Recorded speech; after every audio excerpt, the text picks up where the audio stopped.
Now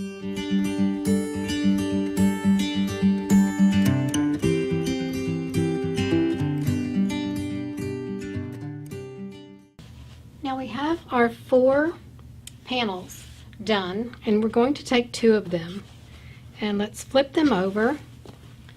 And what we're looking for is this bottom center with the little square, and we're going to lay them like this, shaped like an L, where we place the bottom centers together.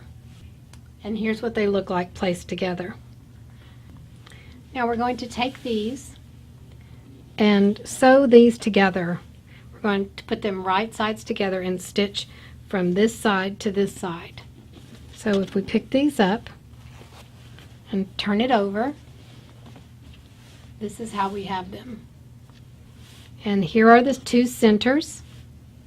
Center back, the bottom centers, and we're going to place those together.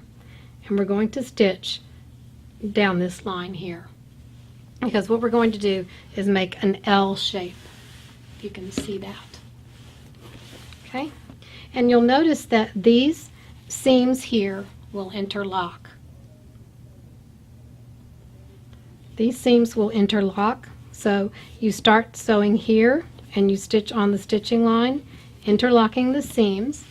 When you get to the end, you're going to stop your stitching right here at this dot.